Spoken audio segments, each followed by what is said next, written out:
Na passagem do bicentenário da morte de Napoleão Bonaparte, apresentamos hoje os factos ocorridos no concelho de Marco de Canaveses, a quando da segunda invasão francesa.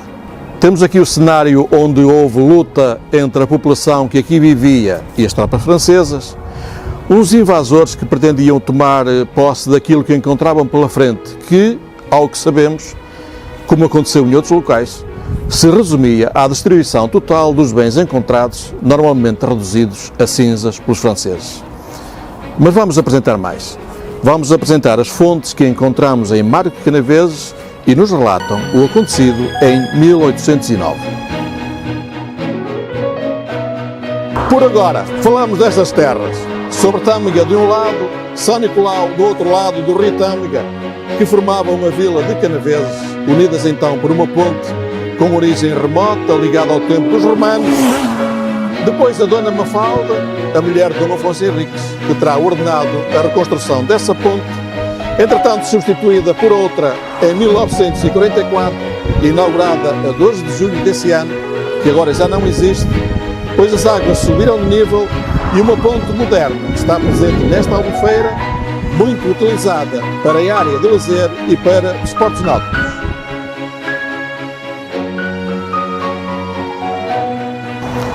E reparem num facto, tudo isto acontecia nos dias seguintes ao desastre da Ponte das Barcas no Porto, em que muitos, fugindo das tropas francesas, morreram nas águas do Rio Douro, o que aconteceu no dia 29 de março de 1809. Pelo que sabemos, nos dias seguintes, as tropas vindas do Porto seguiram para Penafiel, que, precavida, foi abandonada pelos seus moradores, que deixaram as portas abertas, de tal forma que quando chegaram os franceses encontraram tudo despovoado, o que não os impediu de saquear e incendiar o pouco que havia sido deixado. E tomada Penafiel, sem resistência, as tropas de Calancourt seguiram pela estrada até Mesão Frio e Trás-os-Montes, mas cerca de 50 homens foram destacados para, aqui, a Ponte de Canaveses. Mas as notícias tinham ocorrido, apesar de não haver telefones ou jornais. E em Canaveses já se precaviam as coisas, pois os franceses queriam passar o Tâmega, e as pontes eram raras. E então o capitão-mor António Serpa Pinto e o tenente-coronel António Inácio Montenegro planearam um esquema para a defesa desta ponte de Canaveses. E tiveram a ajuda de muitos. Isto num primeiro ataque contra 50 invasores, no dia 31 de março. Estava ali em causa a defesa da religião, a pátria, e os franceses puseram-se em retirada. Mas alguns portugueses, nas trincheiras, cortaram-lhe a retaguarda e fizeram mais vítimas, e entre elas o capitão dessa segunda companhia.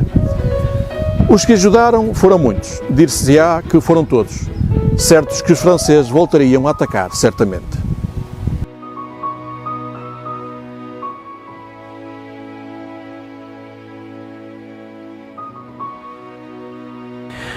E depois da descrição dos factos ocorridos aqui com as invasões das tropas francesas, apresentamos agora as fontes que nos fazem o relato dos acontecimentos, embora feitos de forma indireta, pois são publicações muito posteriores. Nós temos atrás de nós o rio Tâmega e estamos no local onde existia a antiga Ponte de Canaveses, que foi o cenário dos acontecimentos. Nós encontramos informação no livro Monografia de Marco Canaveses, uma obra de Emília Monteiro, uma publicação de 1996, que transcreve o acontecido baseando-se na obra de Carlos de Azeredo, As populações a norte do Douro e os franceses, em 1808 e 1809, assim como na carta do capitão-mor de Tuías ao Ministro da Guerra, de 6 de abril de 1809. Mais informação nos aparece também numa obra publicada em 2017, António de Serpa Pinto, Exposição documental e evocativa dos 250 anos do seu nascimento. É uma obra que nos elucida sobre a personalidade de António de Serpa Pinto, o capitão-mor de Canaveses, Soalhães e Tuías, onde a questão da defesa da Ponte de Canaveses tem destaque. Outra obra sobre estes ataques, intitulada Não Passaram, alguns subsídios para a história da segunda invasão francesa.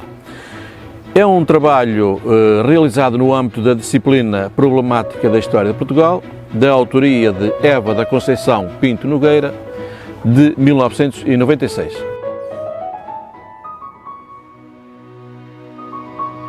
E assim deixamos a descrição dos acontecimentos aqui ocorridos nesta vila de Canaveses, São Nicolau de um lado, sobre Tâmega do outro, com o rio Tâmega pelo meio.